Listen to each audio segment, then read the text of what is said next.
Hello everyone, I'm Divya and today I'll be reviewing this Inside Dream Matte Foundation. So without further ado, let's begin. सबसे पहले तो excuse me for the lighting today. Actually आज मैं खुद के room में यहाँ पे फिल्म कर रही हूँ एंड यहाँ पे ना नेचुरल लाइटिंग नहीं रहती है एंड सीलिंग लाइट्स भी उतनी ज़्यादा तेज नहीं है। So please excuse me for this video because we will just have to work with this today. बात कर लेते हैं इस फाउंडेशन की। इनसाइड की तरफ से है, ये उनके न्यू लॉन्च में से है। मैंने आपको हॉल वीडियो में भी दिखाया था, तब से काफ़ी लोग रिक्वेस्ट करे थे कि इसका रिव्यू लेके आओ। So finally I am here. Shade मैंने इसमें से सबसे लाइट लिया था, नंबर 1 शेड है ये, आइवरी सिल्क इसको कह रहे हैं। 25 ग्राम्स ऑफ प्रोडक्ट इसमें आता है। इसकी MRP 419 रुपीज़ है, बट ऑब्वियसली डिस्काउंट्स पे ही आपको ये मिलेगा, तो 400 से कम का ही आपको मिलेगा। As usual made in India है। स्क्वालिन है इसमें, vitamin E, rose hip oil, jojoba butter, then SPF 50 PA 4 times plus they have mentioned. मैंने ये चीज़ नोटिस करी है, इनसाइड अब से हर प्रोडक्ट में अपने SPF काफ़ी डाल रहे हैं। Just like other inside products, it is toxic free, 100% vegan, cruelty free and derma tested. Actual product की बात कर लेते हैं। ये इसकी आउटर पैकेजिंग है, कार्डबोर्ड वाली पैकेजिंग आती है एंड इनर पैकेजिंग इस तरीके से दिखती है। सॉर्ट ऑफ टब में आता है और यहाँ पे आपको पफ मिल जाता है और इधर इनसाइड की ब्रांडिंग भी दे रखी है। देन ये लिड से ऐसे कवर्ड है, इसकी लिड ठीक ठाक है और अंदर आपको ये अपना प्रोडक्ट मिल जाता है। इस तरीके का इसका शेड है। बाकी जो भी मैंने नेचुरल लाइटिंग में क्लिप्स फिल्म किए थे स्वॉचेस के, वो मैं यहाँ पे ही इंसर्ट कर दूंगी। आई डोंट नो यहाँ पे आपको कितना दिख पा रहा है, नहीं हाँ शायद अब देखो आपको दिख पा रहा होगा। तो ये क्रीमी सा प्रोडक्ट है। यहाँ पे देखो हल्की हल्की शाइन आपको इसमें दिख रही होगी ना, क्योंकि मैंने ऐसे अभी स्वर्ल किया था ना, तो यहाँ पे आपको वो शाइन दिख जाएगी। वैसे मैट फाउंडेशन इसको बोल रहे हैं, बट ये ना एकदम ड्राइंग मैट वाला फाउंडेशन नहीं है। तो यहाँ पे आप देख सकते हो कि ऐसा क्रीमी सा है कि जब आप अपनी फिंगर को ऐसे स्वर्ल करोगे ना, तो टेक्स्चर क्रीमी फील होता है, वैसा मैटिफाइंग सा और ड्राई सा फील नहीं होता है। सो एप्लीकेशन के टाइम पे क्रीमी ही फील होगा आपको, और वो चीज़ आपको इसकी शाइन से भी दिख जाएगी।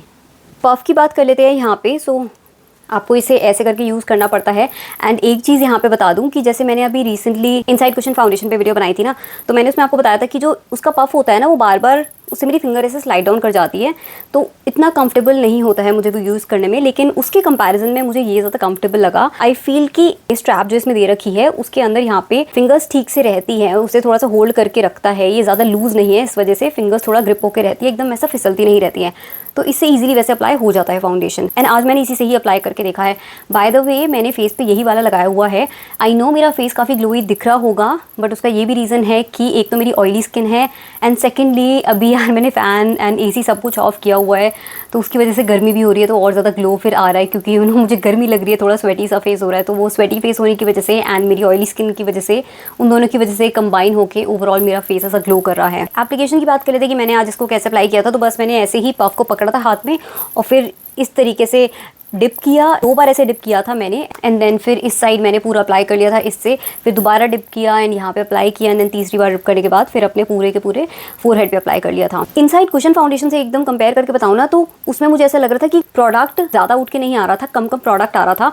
सो if you want more coverage तो फिर बार बार आपको डिप करना पड़ रहा था। बट इस वाले में क्या हो रहा था, मुझे ना उतना ज़्यादा डिप नहीं करना पड़ रहा था, इसमें अच्छा खासा प्रोडक्ट आ जा रहा था, मतलब अच्छी क्वांटिटी आ रही थी।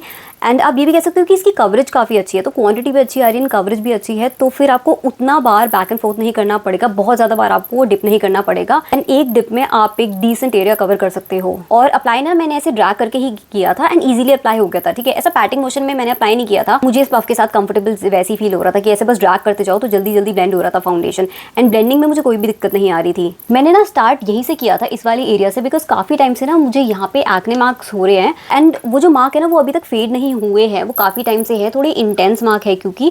तो मैंने यहाँ से स्टार्ट किया था एंड मैंने नोटिस किया है कि हल्का हल्का सा उसकी पिगमेंटेशन थोड़ी कम हुई है। ये फुली कवर तो नहीं हुआ है, बट पिगमेंटेशन में थोड़ा फ़र्क तो आया है।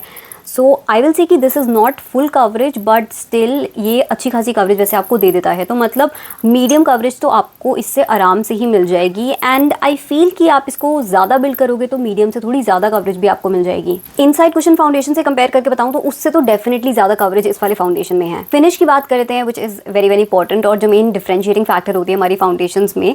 सो बोला इन्होंने है कि ड्रीम मैट फाउंडेशन, ऐसा नाम इन्होंने दिया हुआ है। It is matte but it is not a drying matte and it is not a completely matte finish, ये ना वो नेचुरल मैट साइड पे आता है। सो इनसाइड कुशन से ही अगर कंपेयर करना हो तो मैं कहूँगी कि वो नेचुरली रेडिएंट फिनिश आपको देगा, लेकिन ये वाला आपको नेचुरली मैट फिनिश देगा, ठीक है।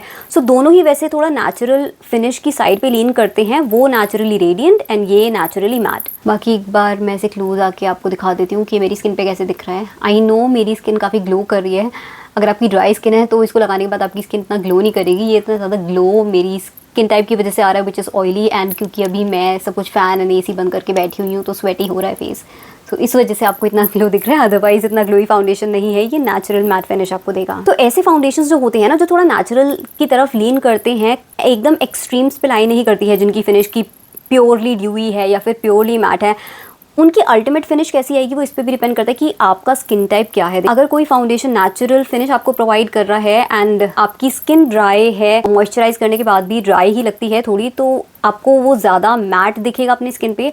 बट वही फाउंडेशन जो आपको नेचुरल फिनिश दे रहा है, आप ऑयली स्किन पे लगा लोगे तो आपको वो थोड़ी सी रेडियंट फिनिश देगा। तो इस चीज़ को भी ध्यान में दे लेना, क्योंकि कई बार हम ये चीज़ को इग्नोर कर देते हैं। अब जैसे मेरी ऑयली स्किन है तो फिर ये मुझ पे इतना ऐसा मैट नहीं दिखता है, मुझ पे ये ज़्यादा नेचुरल की साइड पर लीन करता है। एक चीज़ मैं बता दूँ, ये वाला फाउंडेशन ना सेल्फ सेटिंग नहीं है, ठीक है, तो ये ट्रांसफ़र करते रहेगा। इनसाइड कुशन फाउंडेशन सेट कर जाता है और इस वजह से वो ट्रांसफ़र नहीं करता है, लेकिन ये वाला ट्रांसफ़र करता है। और जैसे कि मैं अभी अगर हाथ से टच करूँगी ना, एंड जब मैंने जैसे अप्लाई भी किया था और मैं थोड़ा सा टच करके देख रही थी, तो मेरी फिंगर्स में ना वो ट्रांसफरेज हो रही थी। और ये स्वेट रेजिस्टेंट भी वैसे नहीं है, क्योंकि जैसे मेरे को स्वेट भी आ रहा है ना, तो उसके साथ साथ वैसे फाउंडेशन भी थोड़ा थोड़ा ना ट्रांसफ़र कर रहा है। सो ये स्वेट रेजिस्टेंट मैं नहीं कहूँगी एंड ट्रांसफ़र प्रूफ नहीं कहूँगी। ये फाउंडेशन ना मेरी स्किन पे पैची तो नहीं दिख रहा है, बट मैंने एक केस में बहुत ही हल्की सी चीज़ नोटिस करी कि मैं फोरहेड के ऊपर वाले एरिया पे ना, यहाँ पे मुझे बहुत ही माइनर सी ड्राइनेस दिखाई दे रही थी। मतलब इसको अप्लाई करने के बाद मुझे हल्का सा ऐसा ड्राई फील हो रहा था, इस साइड पे ड्राई दिख रहा था रादर। सो आई थिंक कि if you have really dry skin या फिर आपकी स्किन पे ड्राई पैचेस होते हैं ना, तो उसको शायद ये थोड़ा सा एग्जैजरेट कर सकता है, फिर आपको वो देखने को मिलेंगे अपनी स्किन पे आफ्टर अप्लाइंग दिस फाउंडेशन। मैं उतना ज़्यादा कॉन्फिडेंस के साथ आपको नहीं बता पाऊंगी, because I don't have dry skin और मेरे को वो ड्राइनेस का इशू नहीं होता है, तो मेरी स्किन पे तो वैसे इतने ड्राई पैचेस वगैरह वो नहीं दिख रहे हैं, बट सिर्फ इस एरिया में मेरे को हल्का हल्का सा ऐसा फील हो पा रहा था, based on which I am telling you. जैसे मैंने बताया कि ये फाउंडेशन ट्रांसफर भी करता है एंड स्वेट प्रूफ भी नहीं है, तो उस वजह से क्या हो रहा है कि जैसे ना यहाँ पे मेरे को एक पिंपल हो रखा है, एंड मैंने जब इसको अप्लाई किया था तो उसकी पिगमेंटेशन ना थोड़ी टोन डाउन हो गई थी, 100% कवर अप नहीं हुई थी, लेकिन टोन डाउन हो गई थी। बट क्योंकि मुझे अभी स्वेट आए जा रहा है, बिकॉज एकदम AC वगैरह फैन सब कुछ ऑफ है, सो स्वेट आ रहा है, तो मैं ऐसे ऐसे करे जा रही हूँ, तो उस वजह से भी फाउंडेशन यहाँ से रिमूव हो जा रहा है एंड वो पिगमेंटेशन अब दोबारा से ऐसे पीक थ्रू कर रही है। यहाँ पे फिर से वो क्लियरली अब ऐसे पिंपल दिखाई दे रहे हैं, उसकी पिगमेंटेशन दिखाई दे रही है। शेड की बात कर लेते हैं। जो मैंने शेड लिया है 01 आइवरी सिल्क, तो ये मेरी स्किन के लिए थोड़ा सा लाइट है, बट इट डज वर्क, चल जाता है ये। सो जैसे मैंने भी अप्लाई कर रखा है, तो आप देख सकते हो कि मेरे नेक में और मेरे फेस में आपको ज़्यादा डिफरेंस नहीं पता चल पा रहा होगा, बहुत ही माइनर डिफरेंस दिख रहा था इनिशियल एप्लीकेशन पे, बट जब मैंने जैसे ब्लश वगैरह वो सब अप्लाई कर लिया ना, तो इतना कोई मेजर डिफरेंस मुझे दिख नहीं रहा है। तो थोड़ा सा लाइट है, बट यह कि मैनेजेबल है, मैं इसको वेयर कर सकती हूँ। एंड आई थिंक इसमें टोटल 4 शेड्स अवेलेबल हैं, बट मैं फिर भी कंफर्म करके स्क्रीन पे मेंशन कर दूंगी। अंडरटोन की बात करें तो this has warm undertones in it has yellow undertones in it. So if you have warm undertone, जो कि काफ़ी सारे लोगों की होती है, so you will enjoy using this shade. मैं वैसे थोड़ा न्यूट्रल की साइड पे लीन करती हूँ, बट इट वर्क्स। एंड अच्छी बात यह है कि ये ज़्यादा ना ऑरेंज नहीं है, तो इस वजह से मेरी स्किन पे वर्क कर जाता है, बिकॉज येलो तो तब भी मेरी स्किन पे चल जाते हैं, बट ये है कि जो ज़्यादा ऑरेंज होते हैं वो वाले नहीं चल पाते हैं। एंड आई एम ग्लैड कि it is not an orangey shade. Overall I will say कि this is a decent foundation. मैं इसे एकदम वाव वाली कैटेगरी में भी नहीं डालूंगी, लेकिन मैं ये भी नहीं कहूँगी कि ये बेकार है। सो अब आप मेरे रिव्यू के बेसिस पे, जो भी मैंने पॉइंटर्स आपको बताया, उसके बेसिस पे आप जज कर सकते हो कि क्या आपको ये लेना चाहिए नहीं लेना चाहिए, बट वैसे this is a decent foundation. Quickly points को रैप अप करूँ तो it will give you a natural matte finish. Coverage इसकी मीडियम आती है, आप इसको बिल्ड करोगे तो मीडियम से ज़्यादा आपको इसकी कवरेज मिल जाएगी। This is not self setting, so it will transfer, and ये स्वेट प्रूफ नहीं है। And by the way it feels light wear on the skin, मतलब इसको अप्लाई करने के बाद मुझे ऐसा नहीं लगता है कि मैंने कुछ फेस पे लगा रखा है, हैवी फील नहीं होता है, जो कि एक अच्छी चीज़ है मेरी ऑयली स्किन के लिए। So that was all from mine. I hope you enjoyed watching this video and found it helpful. In case you did, then please hit the like button, and I will see you in my next one. Till then, take care and bye.